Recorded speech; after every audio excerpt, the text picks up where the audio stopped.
I want you to know that I'd be more than willing, and if anybody else is watching overseas, and I'm sure they are, I'll be glad to meet Abu Nidal on equal terms anywhere in the world.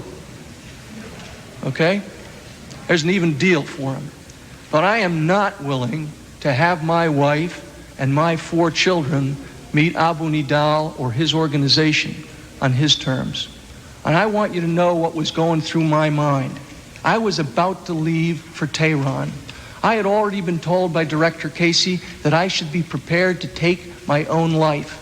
I had already been told that the government of the United States, on an earlier proposal for a trip, might even disavow the fact that I had gone on the trip on an earlier proposal, and we can come back to that at some time if you like. And so having asked for some type of U.S. government protection for my wife and children, and having been denied that, and perhaps for fully legitimate reasons, and if there is a law that prevents the protection of American government employees and their families from people like Abu Nidal, then gentlemen, please fix it. Because this kid won't be around much longer, as I'm sure you know. But there will be others, if they take activist steps to address the problem of terrorism, who will be threatened. One of the people killed in the Christmas massacre, and I do not wish to over-dramatize this, but the Abu Nidal terrorist in Rome who blasted the 11-year-old American Natasha Simpson to her knees, deliberately zeroed in and fired an extra burst at her head, just in case. Gentlemen, I have an 11-year-old daughter. Not perhaps a whole lot different than Natasha Simpson. And so, when Mr. Robinette told me on or about the 10th of May that he could immediately install a security system, I said, please try to keep it to the 8,000 to 8,500. I am, after all, a Marine Lieutenant Colonel, and I live on my salary. And he installed that system. And now let me go to your next question, because I know it's coming and it deserves an answer. I never got a bill. And it is, after all, the answer to your question. It is the answer to your question. You asked me where it came from, and I'm trying to tell you. I am going to ask you that question, but you've already asked me the question. You asked me whether or not the money came from General Secord, and I'm getting there. All right, okay. Okay. I didn't ask for a bill, and I never received one. I never asked, where's the bill, until well after it was too late, and I'll cover that. When I didn't get a bill, I basically understood what had happened. And I don't know exactly how it worked out, but I believe that an accommodation was worked between Mr. Robinette and General Secord to make a gift out of that security system that I did not pay for.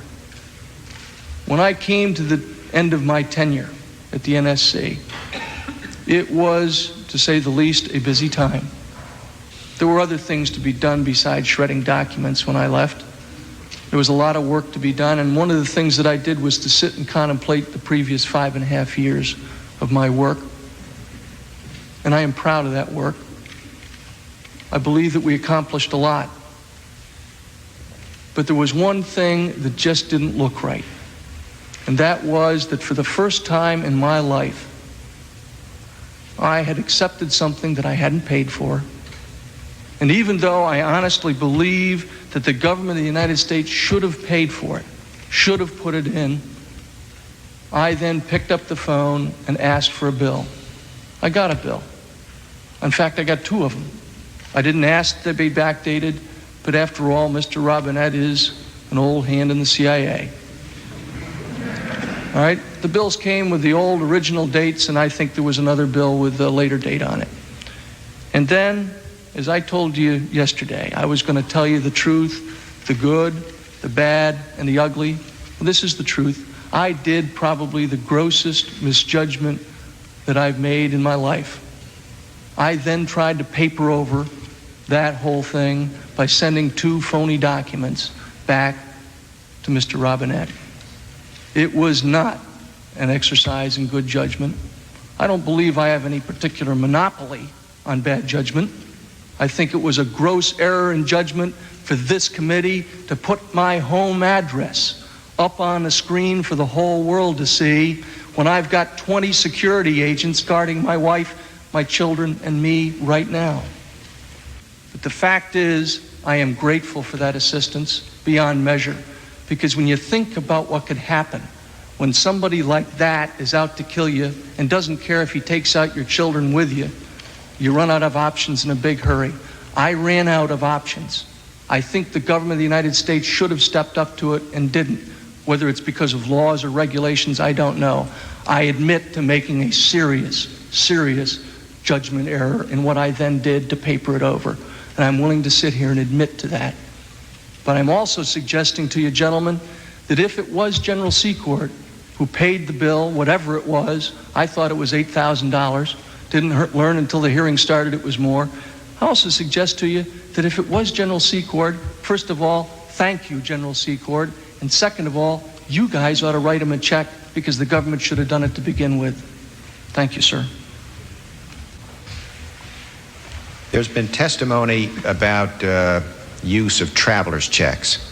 I'd like to give you an opportunity to answer or explain that testimony. I take it you have it in mind.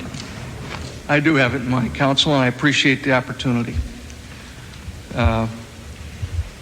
Again, you'll have to indulge me a bit. When I began the covert operation in 1984, in support of the resistance, we had enormous problems trying to solve near-time, real-time, what I call operational problems. The end result of that was that I talked to Director Casey about the difficulties. He had suggested establishing an operational account, and I did so. There were times when that account was down to zero. No money in it. I didn't have any traveler's checks, and I'd handed out all the cash. Not to myself, but to others. Under those circumstances, I would use my own money, Lieutenant Colonel Oliver North's paycheck money, his own money that he had earned, and I would use it for an operational expense. I would therefore make a notation in the ledger, spent $250 on going to Atlanta to meet with somebody. And the next time I got cash or traveler's checks, I would use those checks to reimburse myself. Every single penny on the checks that you saw that came to me was used to pay an operational expense on the scene or to reimburse myself. I never took a penny that didn't belong to me. Every single one of those checks. And I would also point out to you, counsel, that you don't have them all, because by my own recognition and memory, there were checks used in 1986, and the ones that you depicted earlier were only 1985. And I used those traveler's checks right up until shortly before I was fired, but only for the purposes that you saw. And I realize that this hearing is a difficult thing. Believe me, gentlemen, it isn't as difficult for you as it is for a guy that's got to come up here and tell the truth. And that's what I'm trying to do.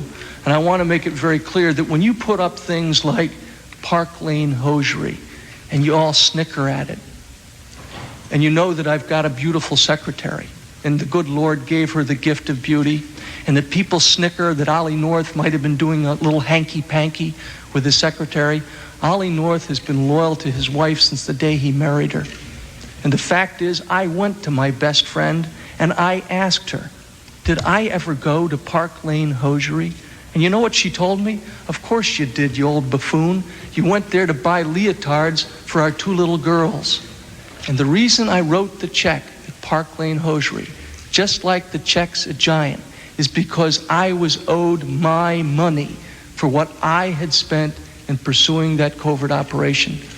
You gentlemen may not agree that we should have been pursuing covert operations at the NSC, but we were.